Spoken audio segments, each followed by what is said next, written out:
hip, hip, hip, hip, hip, hip, hip. The morning of June 27th was clear and sunny, with fresh warmth of a full summer day. The people of the village began to gather in the square between the post office and the bank around 10 o'clock. In some towns there were so many people that the lottery took less than 2 hours, so it could begin at 10 o'clock in the morning and still be through in time to allow the villagers to get home for noon. The villagers gradually assembled, emptying their pockets of hard wooden sticks they had gathered earlier and set it close by. The children assembled quietly at first, then they broke into a boisterous play. The men began to gather, keeping an eye on their children, while they spoke of planting, tractors, and taxes. The women came shortly after their menfolk. They greeted one another and exchanged bits of gossip, and they went to join their husbands. Soon, the women standing by their husbands began to call to their children, and the children reluctantly came, having to be called 4 or 5 times. The original paraphernalia for the lottery had been lost long ago, and the black box now resting on the stool had been put into use even before Old Man Waffle, the oldest man in town, was born. Mr. Spam began talking about a new box, but every year the subject was allowed to fade off without anything being done. The black box grew shabbier each year. By now it was no longer completely black, but splintered badly along one side to show the original wood color, and in some places faded and stained. Mr. Mango and his son Baxter Mango held the black box securely on the stool until Mr. Spam had stirred the papers thoroughly with his hand. Because so much of the ritual had been forgotten or discarded, Mr. Spam had been successful in having slips of paper substituted for the chips of wood that had been used for generations. Chips of wood, Mr. Spam had argued, had been all very well when the village was tiny, but now that this population was more than 300 and likely to keep on growing, it was necessary to use something that would fit more easily into the black box. There was a great deal of fussing before Mr. Spam declared the lottery open. There were the lists to make up of heads of families, heads of households in each family, members of each household in each family. There was the proper swearing in of Mr. Spam by the postmaster as the official of the lottery. At one time, some people remembered there had been a recital of some sort performed by the official of the lottery. Some people believed that he was supposed to walk among the people, but years and years ago this part of the ritual had been allowed to lapse. Just as Mr. Spam finally left off talking and turned to the assembled villagers, Mrs. Hot Dog came hurrying along the path to the square.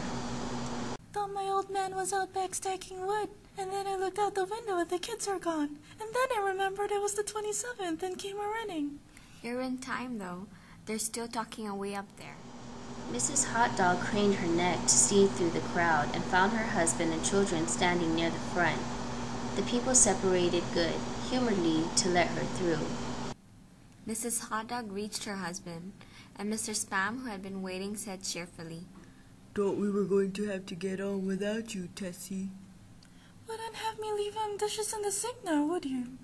A soft laughter ran through the crowd as the people stirred back into position after Mrs. Hot Dog's arrival. A sudden hush fell on the crowd as Mr. Spam cleared his throat and looked at the list. All ready? Now, I'll read the names. Heads of families first, and the men come up and take a paper out of the box. Keep the paper folded in your hand without looking at it until everyone has had a turn. Everything clear? The people had done it so many times that they only half listened to the directions. Most of them were quiet, wetting their lips, not looking around. Then Mr. Spam raised one hand high and said, Apple? A man disengaged himself from the crowd and came forward. Then Mr. Apple reached into the black box and took out a folded paper. He held it firmly by one corner as he turned and went back to his place in the crowd, where he stood a little apart from his family, not looking down at his hand. Avocado? Banana? Donut? We're next. Mrs. Grapes said. She watched while Mr. Grapes came around from the side of the box and selected a slip of paper from the box. Get up there, Bill, Mrs. Hot Dog said, and then people near her laughed. Jalapeno. Mr. Spam called his own name and then stepped forward and selected a slip from the box. Then he called, "Waffle!" 77th year I've been in the lottery. Old Man Waffle said as he went through the crowd. 77th time. After that there was a long pause, a breathless pause, until Mr. Spam, holding his slips of paper in the air, said, "All right, fellows." For a minute no one moved, and then all the slips of paper were opened. Suddenly all the women began to speak at once, saying, "Who is it? Who's got it? Is it the hamburgers? Is it the grapes?"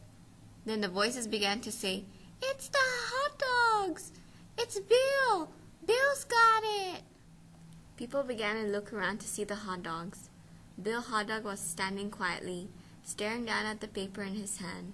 Suddenly Tessie Hot Dog shouted to Mr. Spam, You didn't give him time enough to take any paper he wanted. I saw you. It wasn't fair. "Be a good sport, Tessie." All of us took the same chance. Shut up, Tessie. Well, everyone, that was done pretty fast, and now we've got to be hurrying a little more to get it done in time. How many kids, Bill? 3. There's Bill Jr., Nancy, and little Dave, and Tessie and me. I think we ought to start over. I told you it wasn't fair. You didn't give him time enough to choose. Everybody saw that. Listen, everybody. Take the slips and keep them folded until each person has taken one. Harry, you help little Dave. Nancy's next. Bill Jr., Tessie, Bill. All right, open the papers. Harry, you open little Dave's. Mr. Grapes opened the slip of paper, and there was a general sigh through the crowd as he held it up, and everyone could see that it was blank. Nancy and Bill Jr. opened theirs at the same time, and they boy-beamed and laughed, turning around to the crowd and holding their slips of paper above their heads. Tessie? Mr. Spam looked at Bill Hot Dog, and Bill unfolded his paper and showed it. It was blank. It's Tessie. Show us her paper, Bill. Bill Hot Dog went over to his wife and forced the slip of paper out of her hand. It had a black spot on it. Bill held it up, and there was a stir in the crowd. All right, folks. Let's finish quickly. Although the villagers had forgotten the ritual and lost the original black box, they still remembered to use the wooden sticks. They all had their wooden sticks in their pockets earlier. Tessie Hot Dog was in the center of a cleared space by now, and she held her hands out desperately as the villagers moved in on her. It isn't fair. Someone took a piece out of her. It isn't fair. It isn't right. Mrs. Hot Dog screamed, Ah! and then they were upon her.